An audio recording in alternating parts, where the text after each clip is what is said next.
प्राचीन काळात असुरांचा एक महान राजा होऊन गेला, ज्याचं नाव होतं बळीराजा. तो कुणाही राक्षसाप्रमाणे हिंसक वा क्रूर नव्हता, तर तो जनतेचा रक्षक, चारित्र्यवान, दानशूर आणि विनयशील राजा होता. म्हणतात की बळीराजा हा भक्त प्रल्हादाचा नातू आणि विरोचनाचा पुत्र होता. बळीराजा जन्माने असुर होता, पण त्याचे कार्य आणि वर्तन देवांना देखील लाजवतील असे होते. त्याच्या राज्यात प्रत्येक जण सुखात आनंदात होता. त्याचं राज्य इतकं आदर्श होतं की तेथे कुणाच्याही घरात गरिबी नव्हती, दुःख नव्हतं आणि सर्वत्र फक्त सुखाचीच वाफ होती. पण हळूहळू बळीराजाची शक्ती, त्याची लोकप्रियता आणि संपत्ती एवढी वाढली की त्याने देवतांनाही युद्धात पराभूत केलं. देवांचे स्वातंत्र्य हिरावले गेले आणि लक्ष्मीला देखील त्याने आपल्या सामर्थ्यातून दासी बनवली. यामुळे इंद्रादी देवांना त्याच्या वाढत्या सामर्थ्याची भीती वाटू लागली. त्यांना चिंता वाटू लागली की बळीराजाच्या वाढत्या शक्तीमुळे तो समस्त त्रिलोकाचा अधिपती होईल. देवांना राक्षसांच्या दडपशाहीतून मुक्त करण्यासाठी अखेर देवांनी भगवान विष्णूंना विनंती केली की तेच या शक्तिशाली राजा बळीचा पराभव करून त्यांना त्याच्यापासून मुक्त करू शकतात. भगवान विष्णूंनी यासाठी एक युक्ती आखली. त्यांनी वामनावतार धारण केला.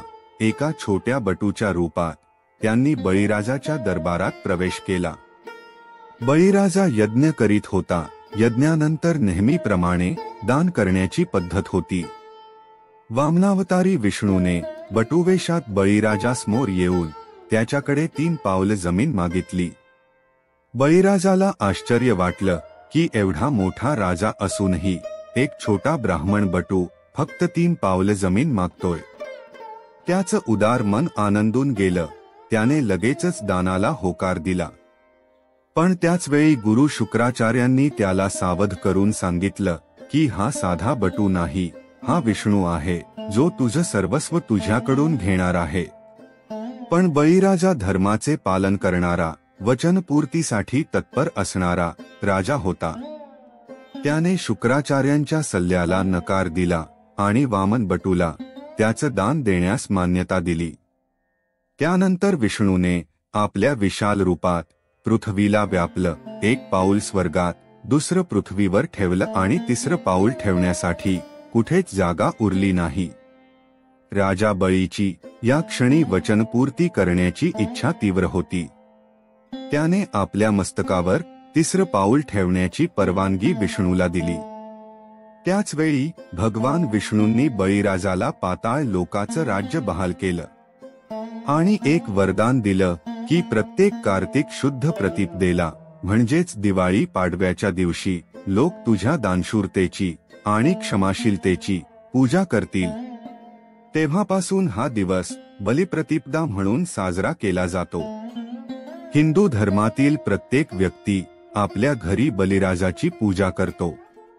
विशेषतः ग्रामीण भागात बलिराजाला आदर्श मानून शेतकरी वर्ग विशेष आदराने हा सण साजरा करतो. म्हणतात की इडापिडा टळो आणि बळीचे राज्य येवो, हा मंत्र या दिवशी सर्वत्र गुंजत असतो. गावागावात बलिराजाचे शेणाने चित्र करून त्याची पूजा केली जाते. बलिराजाचे मातीचे, शेणाचे मूर्ती बनवून त्या मूर्तीवर शुभा नावाची ओटी वाहतात. हा संस्कृतीच्या जिवंततेचा आणि पौराणिक कथांमधील राजा बळीचा स्मरण करून देणारा दिवस आहे. या दिवशी बायका आपल्या पतीला ओवाळून त्याचं दीर्घायुष्य मागतात. त्यावेळी पती देखील पत्नीला ओवाळणी म्हणून एखादी भेटवस्तू देतो. व्यापाऱ्यांसाठी देखील हा दिवस अतिशय महत्त्वाचा असतो, कारण त्यांचे आर्थिक वर्षही याच दिवशी सुरू होतं. आजही हे पौराणिक कथांचे प्रतीक असलेले सण आपल्या संस्कृतीला जपतात.